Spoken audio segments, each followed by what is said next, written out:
So today we're talking about Toto. And look, you know their music, right? It's just so polished, so perfect. But the story behind the band, well, it's anything but.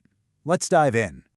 I mean, you know this song. The second that keyboard intro hits, you know exactly what it is. Africa is way more than just a song, right? It's like a global anthem. It's this absolute masterpiece of 80s production that sounds so clean, so perfect, you'd swear they just knocked it out in an afternoon without breaking a sweat. But the real story? The story of the guys who made it? It was the total opposite of effortless. Yeah, it's a story about massive success, for sure, but it's also packed with constant turmoil and just some truly heartbreaking tragedy. So to really get Toto, we've got to rewind. Like, way back, before they were even a band. We have to go back to the sound that basically defined the entire 1970s. Because before they were Toto, these guys were the secret weapons. They were the absolute A-list, the top-tier session musicians in all of LA.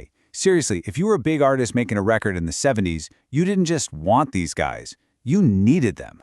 And just look at this list. The range is insane. We're talking about keyboardist David Paich, who didn't just play on Boz Scaggs' classic album Silk Degrees, he co-wrote most of the thing. Him and drummer Jeff Porcaro, they were the go-to rhythm section for bands like Steely Dan, for Sonny and Cher. I mean, they were literally everywhere. It's not just that they were playing the sound of the 70s, they were the ones creating it. So eventually, in 1977, Paich and Jeff Porcaro decide, hey, why don't we do this for ourselves? They pull in some other session pros, some high school buddies, and basically create this supergroup of musical wizards. They ended up calling themselves Toto. And it's kind of funny. The name stuck because it was simple, but also because, as one of them pointed out, in toto is Latin for all-encompassing, which was just perfect for a band that could play literally any style of music you threw at them. All right, so they put out a couple of decent albums, but then their third one, Turn Back, kind of flopped. And you know how record labels are. They were breathing down their necks, demanding a smash hit. So what did Toto do? They delivered one of the single biggest albums of the entire decade. And I'm not kidding, this wasn't some friendly suggestion from the label. Their careers were hanging by a thread. The message was clear. Produce a monster hit, or the band is done. Finished. And boy did they deliver. Their fourth album, Toto IV, went to the 1983 Grammy Awards and didn't just win an award. It won 6 of them. We're talking the big ones. Album of the Year, Record of the Year. It was a total, absolute takeover of the music industry. That year, 1982, the album just exploded. First, Rosanna comes out. It's a huge hit, this incredible showcase of just how insanely talented they were. But then they release Africa, and it becomes this global phenomenon. It shoots to #1 and completely cements their legacy forever. And here's the crazy part.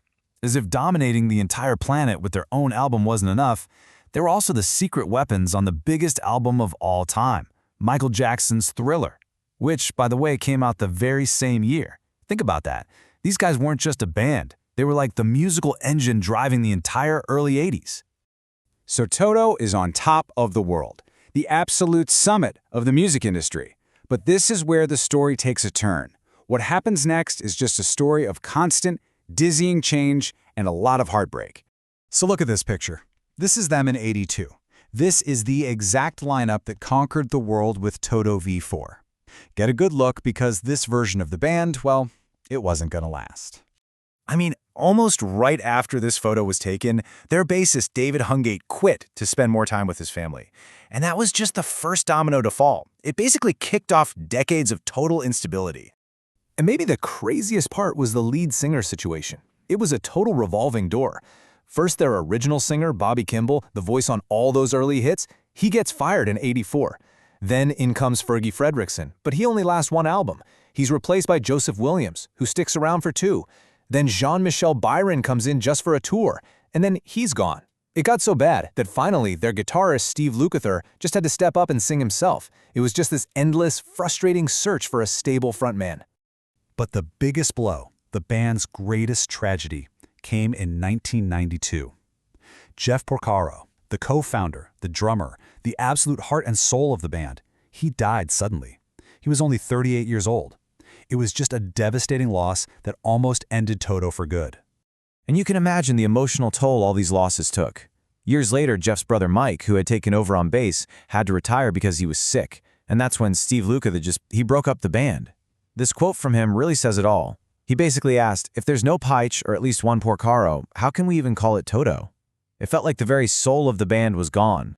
But you know what? The story doesn't end there. Because if there's one thing that defines Toto, besides that perfect sound, it's their sheer will to just keep going. Just 2 years after they broke up, they got back together in 2010. Why? To tour and support Mike Porcaro. Then, they take another break in 2019, only to come back a year later with yet another new lineup. It's this incredible cycle of endings and new beginnings, and it seems like it's all driven by their commitment to the music and to each other. And this really shows you what that endurance looks like. On one side, you've got the band at its peak in 1982, and on the other, the touring band today.